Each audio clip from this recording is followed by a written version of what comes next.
ಸುಮಾರು 15,300 ಅಡಿ ಎತ್ತರದಲ್ಲಿ ಇವಾಗ ನಾವಿದ್ದೀವಿ. ಸೊ ಚಿಕ್ಕ ಫೈರ್ ಕ್ಯಾಂಪ್ ಕೂಡ, ಅದು ಸ್ನೋಫಾಲ್ ಆಗ್ತಾ ಇರುವಂಥ ಈ ಟೈಮಲ್ಲಿ ಸೊ ಬಿಸಿ ಬಿಸಿ ಚಾ ಕುಡಿತಾ ಇದ್ದೀನಿ.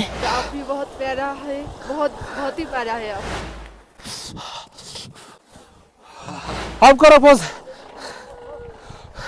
सो चाकरी गए पहाड़ में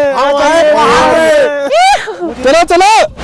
ಸೊ ಇವಾಗ ನಾವು ಹೋಗ್ತಾ ಇರುವಂತ ಆ ಒಂದು ಡೆಸ್ಟಿನೇಷನ್ ಪ್ಲೇಸ್ ಯಾವುದು ಅಂದ್ರೆ ಅದುವೇ the most dangerous place north Sikkim ಅಲ್ಲಿ ಇರುವಂತ 0 ಪಾಯಿಂಟ್. ಸೊ ಹೌದು, ಇವಾಗ ನಾವು ಹೋಗ್ತಾ ಇರುವಂತ ಪ್ಲೇಸ್ ಯಾವುದು ಅಂದ್ರೆ ಅದುವೇ 0 ಪಾಯಿಂಟ್. ಸೊ ಆಲ್ರೆಡಿ ನೋಡ್ತಾ ಇರ್ಬೋದು, ಸಿಕ್ಕಾಪಟ್ಟಿ ಅಂದ್ರೆ ಸಿಕ್ಕಾಪಟ್ಟಿ ಸ್ನೋಫಾಲ್ ಆಗ್ತಾ ಇದೆ. ಸೊ ನಾನು ನಿಮಗೆ ತೋರಿಸ್ತೀನಿ. ಒಂದು ರೀತಿ ಇದು ಎಷ್ಟು ಎಕ್ಸೈಟ್ಮೆಂಟ್ ಇದೆಯೋ ಸೊ ಅಷ್ಟೇ ಡೇಂಜರ್ ಕೂಡ, ಯಾಕಂದ್ರೆ ಸಿಕ್ಕಾಪಟ್ಟೆ ಸ್ನೋಫಾಲ್ ಆಗುತ್ತೆ ಇಲ್ಲಿ. ಹೇಗೆ ಮೇಲ್ಗಡೆ ಹೋಗ್ತೀವಿ, ಮೇಲ್ಗಡೆ ಹೋಗ್ತಾ ಹೋಗ್ತಾ ಅಷ್ಟೇ ಆಕ್ಸಿಜನ್ ಲೆವೆಲ್ ತುಂಬಾ ಅಂದ್ರೆ ತುಂಬಾ ಕಮ್ಮಿ ಆಗ್ತಾ ಹೋಗ್ತಿದೆ. ಸೊ ಇವಾಗ ಉಸಿರಾಡೋಕ್ಕೂ ಕೂಡ ಪ್ರಾಬ್ಲಮ್ ಆಗ್ತಾ ಇದೆ. ನೋಡೋಣ ಮೇಲ್ಗಡೆ ಹೋದ್ಮೇಲೆ ಹೇಗಿರುತ್ತೆ ಅಂತ. ಯಾಕಂದ್ರೆ ನಿನ್ನೆ ನಾವು ಹೋಗಿರುವಂತ ಕಾಲಾಪತ್ತರ್, ಸೊ ಆ ಪ್ಲೇಸಲ್ಲಿ ಕೂಡ ಅಷ್ಟೊಂದು ಆಕ್ಸಿಜನ್ ಲೆವೆಲ್ ಇರಲಿಲ್ಲ. ಸೊ ಇವಾಗ ಮೇಲ್ಗಡೆ ಹೇಗಿದೆ ಅಂತ ಇಲ್ಲೂ ಕೂಡ ಗೊತ್ತಿಲ್ಲ. ಇಲ್ಲಿಯೇ ಸ್ನೋಫಾಲ್ ಸಿಕ್ಕಾಪಟ್ಟೆ ಅಂದರೆ ಸಿಕ್ಕಾಪಟ್ಟೆ ಸ್ನೋಫಾಲ್ ಆಗ್ತಾ ಇದೆ. ಸೊ ಮೇಲ್ಗಡೆ ಹೋದ್ಮೇಲೆ ಅಲ್ಲಿ ಯಾವ ರೀತಿ ಸ್ನೋಫಾಲ್ ಇದೆ ಅಂತ ಸೊ ಮೇಲೆ ನಾನು ನಿಮಗೆ ತೋರಿಸ್ತೀನಿ. ಆ್ಯಕ್ಚುಲಿ ಇದು ನಾರ್ತ್ ಸಿಕ್ಕಿಂನಲ್ಲಿರುವಂಥ ಹೈಯೆಸ್ಟ್, ಸೊ ಸಿಕ್ಕಾಪಟ್ಟೆ ಅಂದರೆ ಸಿಕ್ಕಾಪಟ್ಟೆ ಹೈಟಲ್ಲಿರುವಂಥ 0 ಪಾಯಿಂಟ್. ಮೇಲ್ಗಡೆ ಹೋಗೋಣ.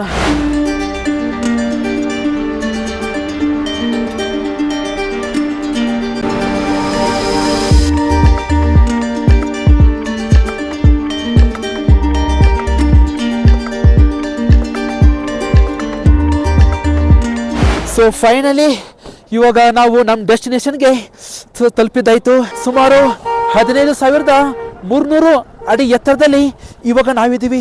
ಪೂರ್ತಿ ಸ್ನೋಫಾಲ್ ಆಗ್ತಾ ಇದೆ. ಆಕ್ಸಿಜನ್ ಕೂಡ ತುಂಬ ಅಂದರೆ ತುಂಬ ಕಮ್ಮಿ ಇಲ್ಲಿ. ಸೊ ತೋರಿಸ್ತೀನಿ ನಿಮಗೆ. ಸೊ ಇಲ್ಲಿಂದ ವ್ಯೂ ಹೇಗೆ ಕಾಣುತ್ತೆ ಅಂತ. ಇದೆಲ್ಲ ನಮ್ಮ ಟೀಮ್, ಇದೇ ಟ್ಯಾಕ್ಸಿಲಿ ಬಂದಿರೋದು ನಾವು.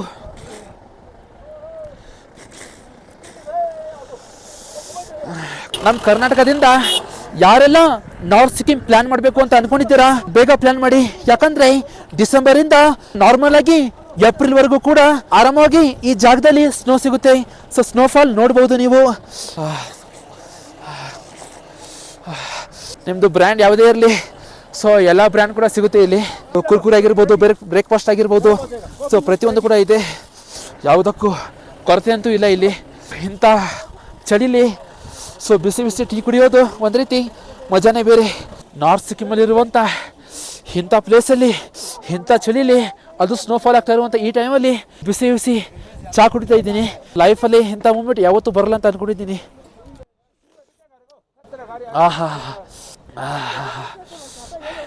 ವಿಡಿಯೋ ನೋಡ್ತಾ ಇರೋರಿಗೆ ಅಷ್ಟೊಂದಿನ ಅನಿಸಲ್ಲ.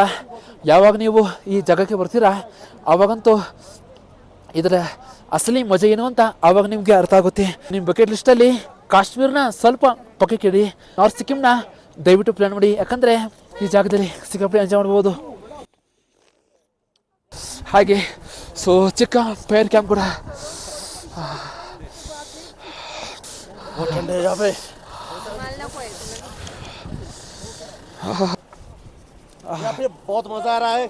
ಅಲ್ಲ, ಇಂಥ ಚಳಿಲಿ ಹಿಂದೆ ಫೈರ್ ಕ್ಯಾಂಪ್ ಹಾಕಿದ್ದಾರೆ ಅಂದರೆ ಸೊ ಗ್ರೇಟ್ ಅವರು.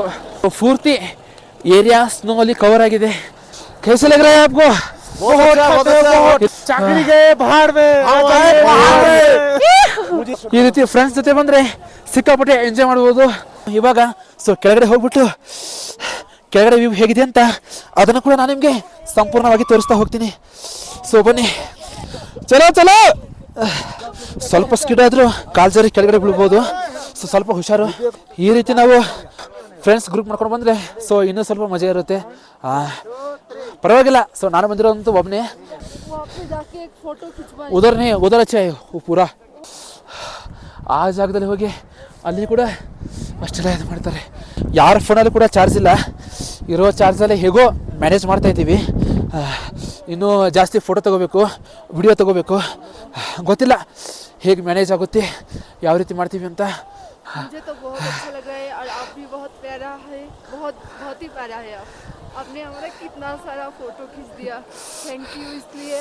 और आपको चैनल अच्छा चले ये हमारी तरफ से दुआ है. Thank you. ಇವರು ಕೂಡ ಬಂದಿರೋದು ನಮ್ಮ ಕ್ಯಾಬಲ್ಲೇ.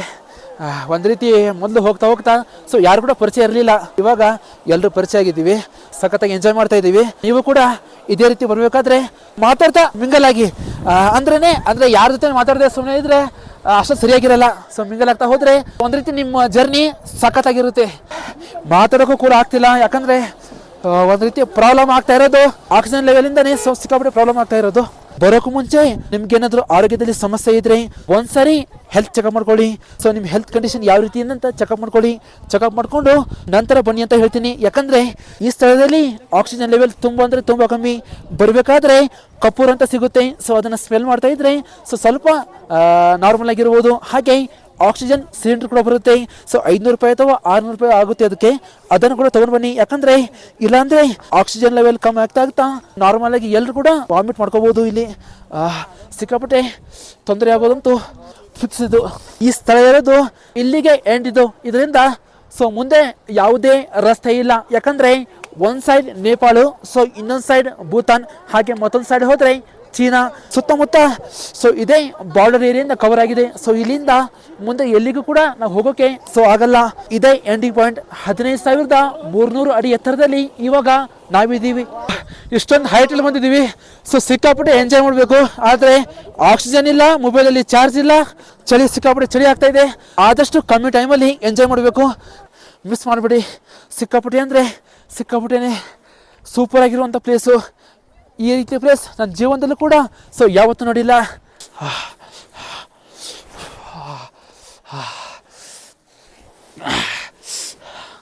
ಈ ರೀತಿ ಫ್ರೆಂಡ್ಸ್ ಜೊತೆ ಸೊ ಸಿಕ್ಕಾಪಟ್ಟೆ ಎಂಜಾಯ್ ಮಾಡ್ಬೋದು.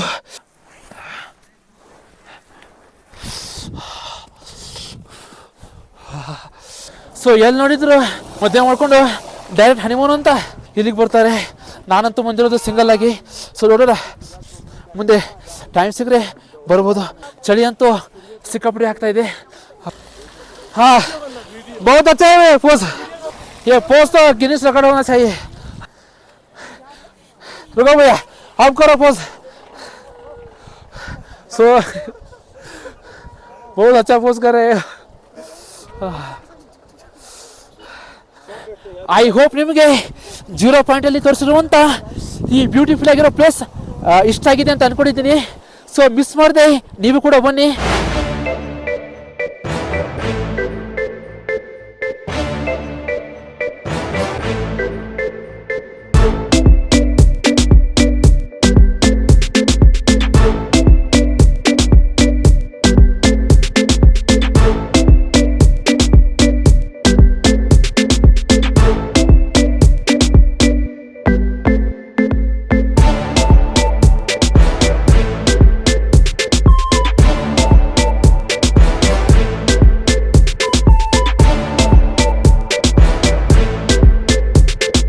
ಆಲ್ರೆಡಿ 0 ಪಾಯಿಂಟ್ ಆದಮೇಲೆ ಇವಾಗ ನಾವು ಬಂದಿರುವಂಥ ನೆಕ್ಸ್ಟ್ ಪ್ಲೇಸ್ ಯಾವುದು ಅಂದರೆ ಹಿಂದೆ ನೋಡ್ತಾ ಇರ್ಬೋದು, ಇದುವೇ ಯುಮ್ತಾಂಗ್ ವ್ಯಾಲಿ.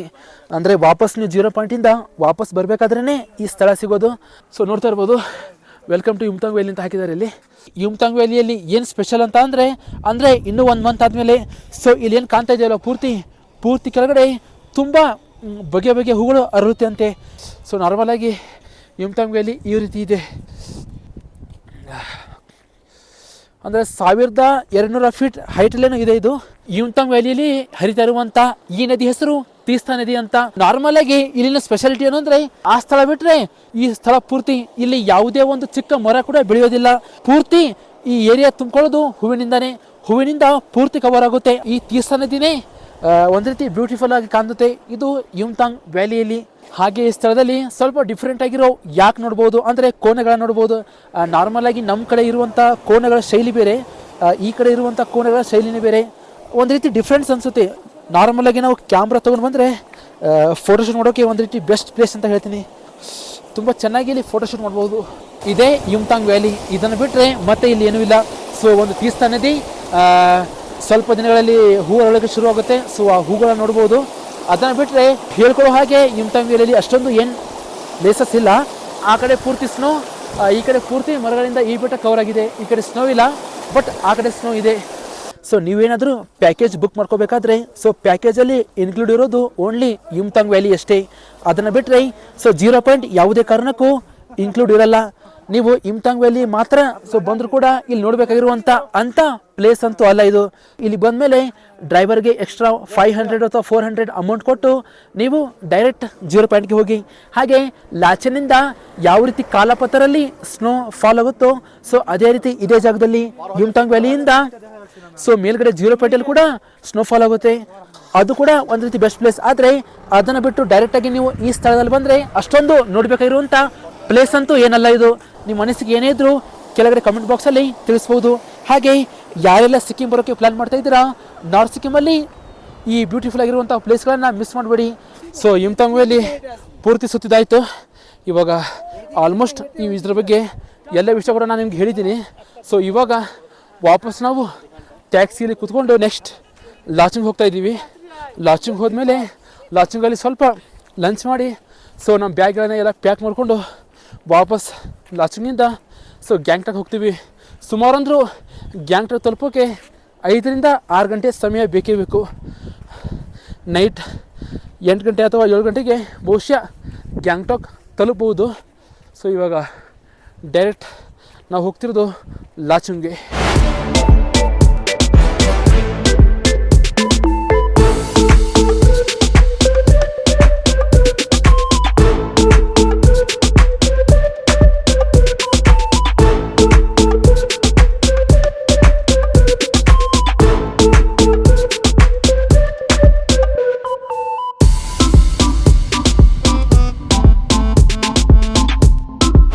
ಕೊನೆಗೂ 0 ಪಾಯಿಂಟ್ ಮತ್ತು ಯುಮ್ತಾಂಗ್ ವ್ಯಾಲಿ ಎರಡೂ ಕೂಡ ನೋಡಿಕೊಂಡು ಸೊ ನಾವಿವಾಗ ವಾಪಸ್ ಬಂದಿದ್ದು ಲಾಚುಂಗ್ಗೆ. ಆಲ್ರೆಡಿ ಇಲ್ಲಿ ಕೂಡ ಲಂಚ್ ಆಯಿತು. ಲಂಚಲ್ಲಿ ಏನಿಲ್ಲ, ಸ್ಕ್ರೀನ್ ಮೇಲೆ ಹಾಕ್ತೀನಿ ನಿಮಗೆ, ರೈಸು ಮತ್ತು ದಾಲು ಹಾಗೆ ಒಂದಿಷ್ಟು ಚಿಕನ್ ಕೊಡ್ತಾರೆ. ಅದನ್ನು ಬಿಟ್ಟರೆ ಚಿಕನ್ ತಿನ್ನಿಲ್ಲ ಅಂದರೆ ಸೊ ಅವರಿಗೆ ಪಾಪಡ್ ಸಿಗುತ್ತೆ. ಇವಾಗ ಲಂಚ್ ಕೂಡ ಆಯ್ತು ನಮ್ಮದು. ಆಲ್ರೆಡಿ ಮೇಲ್ಗಡೆ ನೋಡ್ತಾ ಇರ್ಬೋದು ನೀವು, ಲಗೇಜ್ ಎಲ್ಲ ಪ್ಯಾಕ್ ಮಾಡಿದ್ದೀವಿ.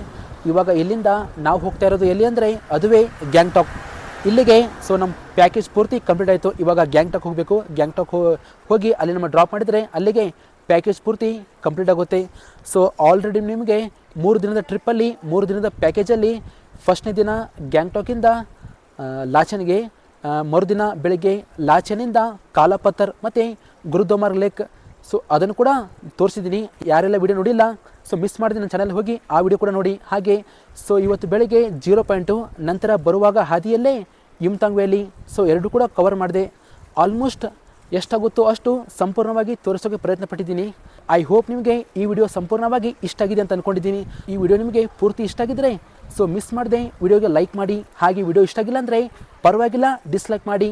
ಇಷ್ಟು ನಾರ್ತ್ ಸಿಕ್ಕಿಂ ಬಗ್ಗೆ ಕಂಪ್ಲೀಟ್ ಟೂರ್ ಸೊ ನಿಮಗೆ ಪೂರ್ತಿ ಅರ್ಥ ಆಗಿದೆ ಅಂತ ಅಂದ್ಕೊಂಡಿದ್ದೀನಿ. ನೀವೇನಾದರೂ ನಾರ್ತ್ ಸಿಕ್ಕಿಂ ಪ್ಲ್ಯಾನ್ ಮಾಡಬೇಕಂದ್ರೆ ಸೊ ಪೂರ್ತಿ ವಿಡಿಯೋ ಮಿಸ್ ಮಾಡಿ ನೋಡಿ. ಪ್ರತಿಯೊಂದು ಕೂಡ ಸಂಪೂರ್ಣವಾಗಿ ನಿಮಗೆ ಅರ್ಥ ಆಗುತ್ತೆ. ನೆಕ್ಸ್ಟ್ ಸಿಕ್ಕಿಂನಲ್ಲಿರುವಂಥ ವೆಸ್ಟ್ ಸಿಕ್ಕಿಂ, ಸೌತ್ ಮತ್ತು ಈಸ್ಟ್ ಸೊ ಅದರ ಬಗ್ಗೆ ಕೂಡ ಆದಷ್ಟು ವಿಡಿಯೋ ಮಾಡೋಕ್ಕೆ ಪ್ರಯತ್ನ ಪಡ್ತೀನಿ. ಸೊ ಮುಂದೆ ನಿಮಗೆ ಆ ವಿಡಿಯೋದಿಂದ ಸಿಗ್ತೀನಿ. ಅಲ್ಲಿವರೆಗೂ ಸೊ ಎಲ್ಲರಿಗೂ ಗುಡ್ ಬೈ.